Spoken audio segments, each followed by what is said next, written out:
Okay, hello. So you have a rental property. How much money can I make in rental property? Well, on experience, I will tell you, bottom line is you will make around 40 to 50% return. What I mean by that is purely on the amount of money that you're getting minus expenses, including rent, including electricity, and if you have to pay for it, utilities, things that are fixed. Should be around 40, 50%. But, what you have to assume to take another 50% from the 50%, bringing it down to 20, 30%, is you need to worry about expenses. Expenses will take a bite out of you. Expenses, and also if you think about the fact that not every tenant is going to be there all the time, and loss of rent. So you go from 50%, which looks great on paper, right? You say, how much money am I going to make? How much is the taxes? How much is insurance? Boom, boom, boom. How much is the loan? Boom, I'm making 50%. Yeah, I'm doubling my money every 2 years.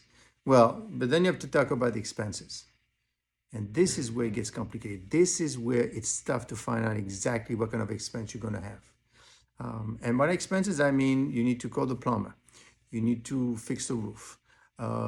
Tenants are not paying. And that will get you from 50% very quickly, boom, down to 20, 25%. So of course you say, well, this is still good, 20 to 25%. Yeah, but sometimes you have major expenses. Major expenses being you need to replace a roof. That's $15,000 on a small property on the Northeastern now in 2023. Bathroom problems. What do you mean bathroom problems? Well, simple. They go in, you go in and fix the sewer pipes or whatever. They go in with the snakes and it fixes it and it cleans it up. But as you go in and out, even though the tenant is paying for fixing of the snake, which is up to $400, what's going to happen is the pipe is going to take a hit, and that could cost you $2,000 to $3,000. The bathroom that needs to be changed. So now we're talking all expenses that will carry out through the entire year. It could wipe off 20, 30% from your return. So that is something to consider. So at the end of the day, you say, well, so what am I going to make? Well, try more like 10, 15%.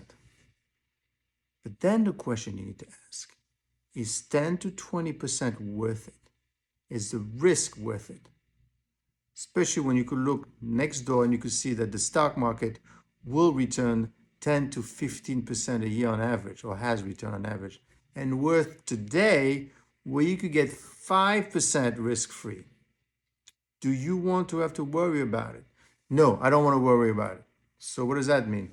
I'll hire someone. That's 10%. And that's something, when you get into this business of rental property, that people don't realize their hidden expenses and how to measure the risk versus the return. Keep that in mind.